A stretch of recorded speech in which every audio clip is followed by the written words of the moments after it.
कई लोगों ने ये सवाल पूछा था, मेल किया कि जब भारत और पाकिस्तान का बंटवारा हुआ, अंग्रेज जब जाते जाते देश के दो टुकड़े कर गए, उस वक्त कश्मीर का मसला क्यों नहीं हल हो पाया था? अगर उसी वक्त ये मसला हल हो जाता तो शायद फिर आतंकवाद या भारत को इस तरीके से लहूलुहान करने की पड़ोसी पाकिस्तान की ये साजिश शायद न होती, ना ऐसा कुछ होता। तो ऐसा क्यों हुआ? तो ऐसा नहीं है, इसमें दो चीज़ें थी।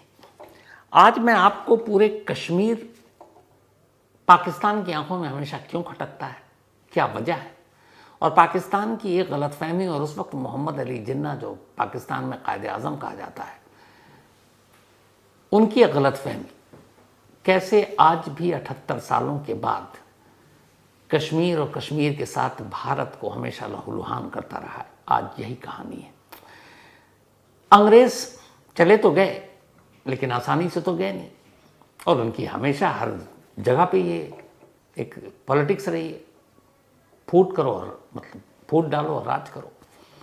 आप उठाकर ये फ़लस्तीन और इजराइल वाला भी देख लीजिए। 48 में जब वो गए हमसे 1 साल बाद, तो वहाँ भी उन्होंने ऐसे टुकड़े कर दिए, एक इजराइल बना दिया, एक फ़लस्तीन। तो जब बंटवारा हुआ तो बंटवारे का जो फॉर्मूला था वो यही था कि जो मुस्लिम बहुल आबादी है वो वाला इलाका पाकिस्तान की तरफ जाए, जो हिंदू बहुल आबादी है वो हिंदुस्तान की तरफ रहे। धीरे धीरे करके बाकी सारे स्टेट्स लोग बैठे, बंटवारा होता गया, हिंदुस्तान पाकिस्तान की तरफ नक्शे खींचते गए, लकीरें खिंचती गई। अब बात आई कश्मीर की। कश्मीर अकेला उस वक्त स्टेट नहीं था जो आज़ाद था। बहुत सारे देश हमारे राज्य थे तब, अलग अलग वहाँ पे अपनी रियासत चल रही थी। हरि सिंह हुआ करते थे कश्मीर के राजा, और कश्मीर में 70% पॉपुलेशन 1947 में मुस्लिम की थी।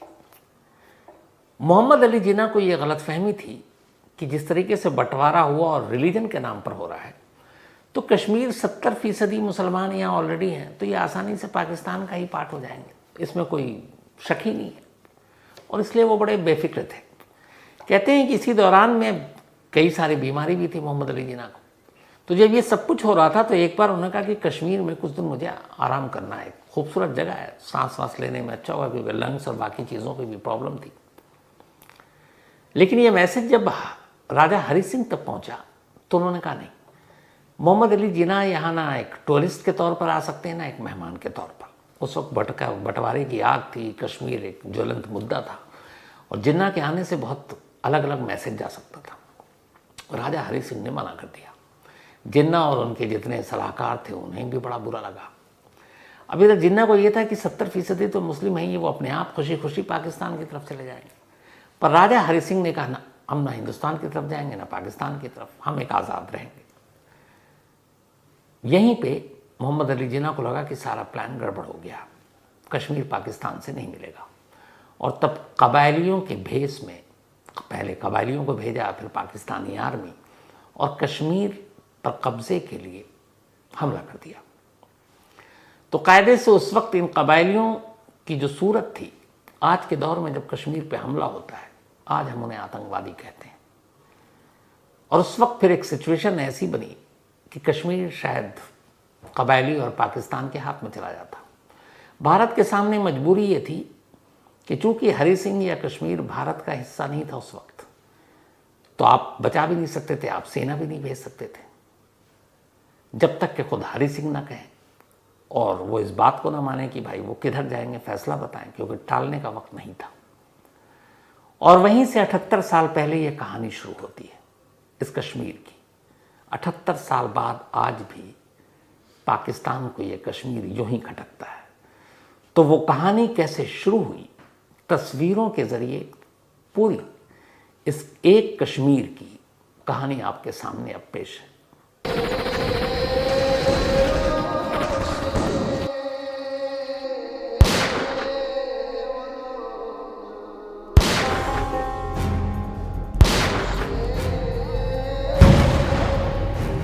अठहत्तर साल पहले एक कबायली हमला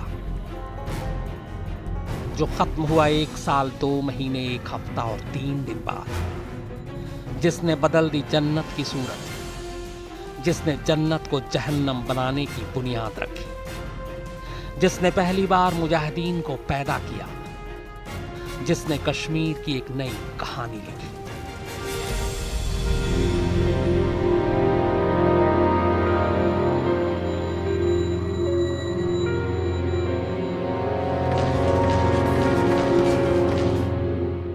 करीब 700 साल पहले जिस गुलिस्तां को शमशुद्दीन शाह मीर ने सींचा था, उनके बाद तमाम नवाबों और राजाओं ने जिसको सजाया संवारा, जिसके आस्तानों और फिजाओं में चिनार और गुलदार की खुशबू तैरती थी, जिसे आगे चलकर जमीन के जन्नत का खिताब मिला, वही कश्मीर एक राजा की नादानी और एक हुक्मरान की मनमानी ने फिजाओं में बारूद का ऐसा जहर खोला जिसकी गंध आज भी कश्मीर में महसूस की जा सकती है।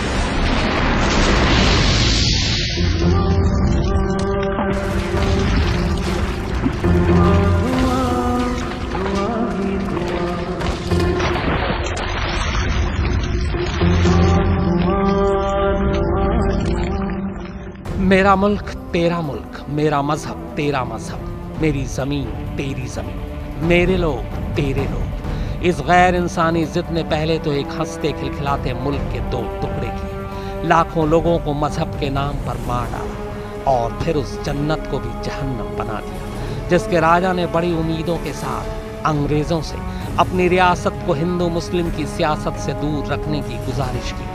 मगर उनकी रियासत की सरहदों के नज़दीक बैठे मुसलमानों के लिए पाकिस्तान बनाने वाले कायद आज़म मोहम्मद अली जिन्ना कश्मीर की इस आज़ादी के लिए तैयार नहीं थे। उनकी दलील थी कि जिस तरह गुजरात के जूनागढ़ में हिंदू आवाम की तादाद को देखते हुए उसे हिंदुस्तान में मिलाया गया, उसी तरह कश्मीर में मुसलमानों की आबादी के हिसाब से उस पर सिर्फ और सिर्फ पाकिस्तान का हक है।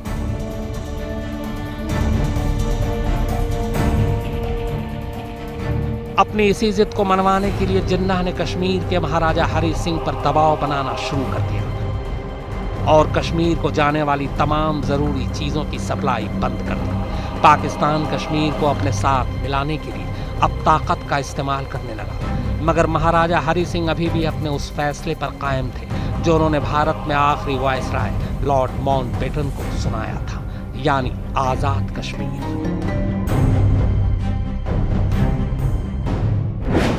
22 अक्टूबर 1947 अंग्रेजों से मिली आज़ादी के सिर्फ 9 हफ्ते बाद जिन्ना के इशारे पर पाकिस्तान की तरफ से हजारों कबायलियों ने कश्मीर में उस वारदात को अंजाम दिया जिसमें हजारों बेकसूर कश्मीरियों का खून बहा, औरतों की इज्जत लुटी, बूढ़े बच्चों तक को नहीं बख्शा गया, लूट खसोट मचाई गई।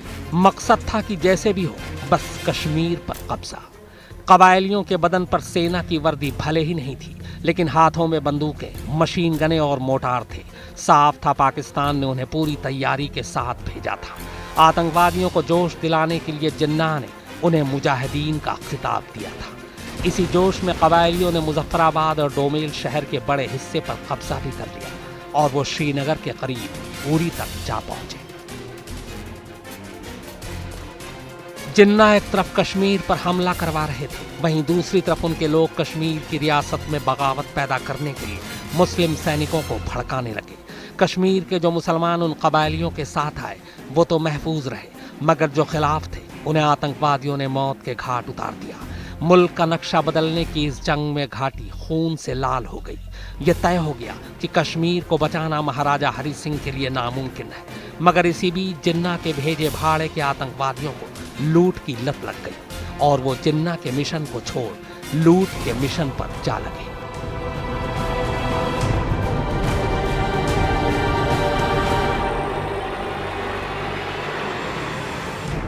महाराजा हरि सिंह के सामने अब सिर्फ 3 ही रास्ते थे। पहला, जो हो रहा है उसे होने दें और अपने हाथों से कश्मीर की रियासत पाकिस्तान को सौंप दें। दूसरा, उन पाकिस्तानी कबायलियों से मुकाबला करें जो नरसंहार पर उतारू थे, हालांकि ये उनके लिए मुमकिन नहीं लग रहा था। और तीसरा और आखिरी रास्ता उनके सामने ये था कि वो भारत से मदद लें और कश्मीर को बचा लें। मगर भारत के साथ मुश्किल ये थी कि तब कश्मीर भारत का हिस्सा नहीं था और ऐसे में भारत सरकार सैन्य कार्रवाई नहीं कर सकती थी। महाराजा हरि सिंह के हिंदुस्तान के साथ जाने के फैसले के फौरन बाद भारतीय सेना ने कश्मीर में मोर्चा खोल दिया। रात के अंधेरे में विमान के जरिए भारत ने वक्त रहते सेना और हथियारों को बिना एटीसी के डायरेक्शन के श्रीनगर में उतार दिया। उस वक्त हमलावर कबायली श्रीनगर से महज 1 मील की दूरी पर थे। लिहाजा भारतीय सेना ने सबसे पहले श्रीनगर के इर्द गिर्द एक सुरक्षा घेरा बनाया। इसके बाद तो जंग की सूरत बदलते देर नहीं लगी।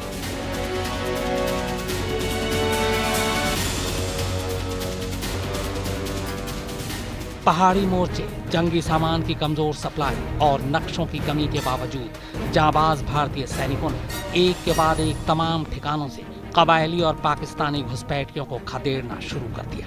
भारतीय सेना के बढ़ते कदमों की धमक ने तब तक कबायलियों के दिलों में दहशत पैदा कर दी थी। उनमें भगदड़ मच चुकी थी। लिहाजा देखते ही देखते सेना ने बारामूला, उरी और उसके आसपास के इलाकों को वापस कबायलियों से अपने कब्जे में लिया।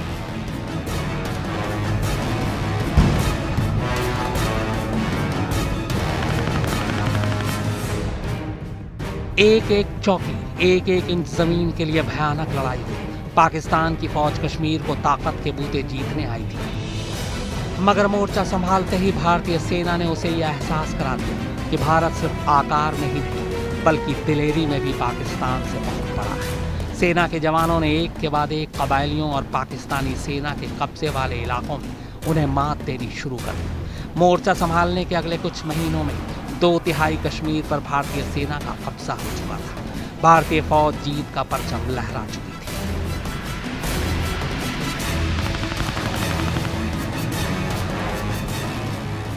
1 साल 2 महीने 1 हफ्ता और 3 दिन चली इस जंग के बाद कश्मीर का मसला संयुक्त राष्ट्र में पहुंचा, जिसके बाद 5 जनवरी 1949 को सीज फायर का ऐलान कर दिया गया। तय हुआ कि सीज फायर के वक्त जो सेनाएं जिस हिस्से में थी उसे ही युद्ध विराम रेखा माना जाए, जिसे आज आसान जुबान में हम सब LOC कहते हैं।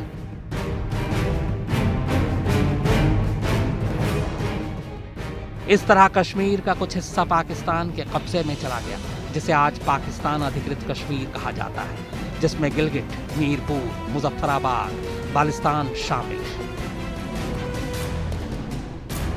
कश्मीर को जख्मी करने वाली इस वारदात को आज करीब 78 साल हो गए, मगर पाकिस्तान अभी भी अपनी हरकतों से बाज नहीं आ रहा। पूरे कश्मीर पर कब्जे के लिए शुरू हुई 1947 से ये जंग आज भी जारी है। कश्मीर घाटी में हुई इस पहली वारदात के बाद पाकिस्तान ने हिंदुस्तान से 3 और लड़ाइयाँ लड़ी, लेकिन कश्मीर की सरहदें तब से अब तक वैसी ही जैसी 1947 की जंग के बाद थी। हिंदुस्तान और पाकिस्तान के आज़ाद होते ही दोनों देशों के बीच इसी कश्मीर को लेकर कायदे से ये पहली लड़ाई थी। एक रिपोर्ट के मुताबिक करीब 78 साल पहले लड़ी गई पाकिस्तान के साथ भारत की इस जंग में लगभग 2 से 4 करोड़ डॉलर खर्च हुए थे। अगर आज के हिसाब से देखें तो लगभग 1.5 से 3 अरब रुपए खर्च हुए। इस जंग में भारत ने पाकिस्तान से 1 लाख वर्ग किलोमीटर से ज्यादा इलाके को वापस ले लिया, जबकि पाकिस्तान के पास 78,000 वर्ग किलोमीटर इलाका चला गया। इस जंग में भारतीय सेना के करीब 1100 जवान शहीद हुए, जबकि पाकिस्तानी सेना के 1500 सैनिकों की मौत हुई थी। 1947 और 48 के बाद 1965 भारत और पाकिस्तान के बीच सीधी जंग। इस जंग में भारतीय सेना ने पाकिस्तान में घुसकर करीब 2000 वर्ग किलोमीटर पाकिस्तानी इलाके पर कब्जा कर लिया था। हालांकि इस जंग की कीमत भारतीय सेना को 3264 जवानों की शहादत से चुकानी पड़ी, जबकि पाकिस्तानी सेना के 3500 से ज्यादा सैनिक मारे गए।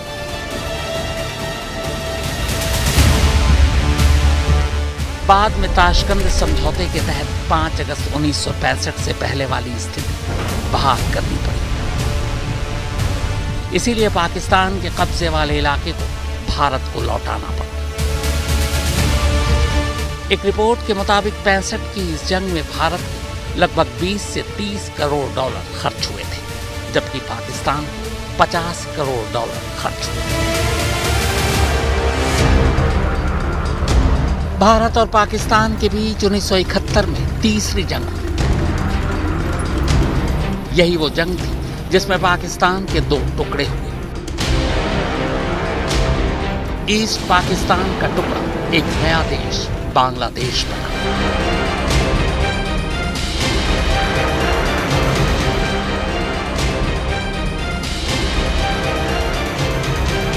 इस जंग में भारत ने तब ईस्ट पाकिस्तान को 15,000 वर्ग किलोमीटर से ज्यादा इलाके पर कब्जा कर लिया था।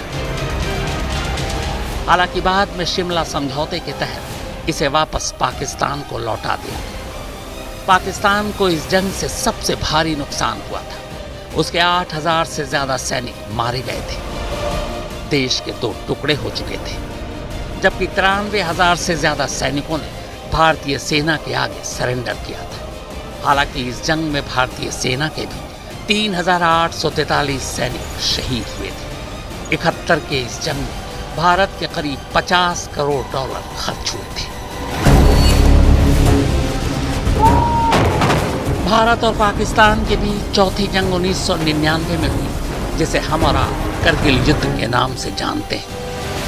भारत के करीब $1.5 अरब खर्च हो गए। ऐसा इसलिए हुआ क्योंकि ये जंग ऊंचाई पर लड़ी गई थी। वहां तक सैनिक रसद, हथियार और बाकी जंगी साजो सामान भेजना बेहद खर्चीला था। इस जंग में भारतीय सेना के 522 जवान शहीद हुए, जबकि पाकिस्तान 700 सैनिक मारे गए। हालांकि 99 के बाद भारत और पाकिस्तान के बीच कोई सीधी जंग तो नहीं हुई, लेकिन 2001 में संसद पर हुए हमले के बाद LOC पर सैनिकों की तैनाती की वजह से खर्चा काफी बढ़ गया था। पार्लियामेंट अटैक के बाद करीब 1 साल तक LOC पर सैनिकों की तैनाती रही। इसकी वजह से भी लगभग $1 अरब का अतिरिक्त खर्च आया। पहलगाम हमले के बाद एक बार फिर से दोनों देशों के बीच जबरदस्त तनाव का माहौल है। भारतीय सेना को खुली छूट देने का ऐलान किया गया है। वक्त, जगह और एक्शन लेने का फैसला सेना पर ही छोड़ दिया गया है। मीडिया में जंग की सुगबुगाहट की खबरें लगातार चल रही हैं। अब अगर आज के इस माहौल सचमुच भारत और पाकिस्तान आमने सामने की जंग लड़ते हैं, तो यकीनन ये अब तक की सबसे खर्चीली जंग होगी। तो उम्मीद है अब आप समझ गए होंगे कि आखिरकार 78 साल बीत गए, फिर भी पाकिस्तान कश्मीर का राग नहीं छोड़ता, और कश्मीर क्यों पाकिस्तानियों, पाकिस्तानी सेना, पाकिस्तान की सरकार की आंखों में खटकता है। बस इसीलिए। तो ये थी आज की कहानी।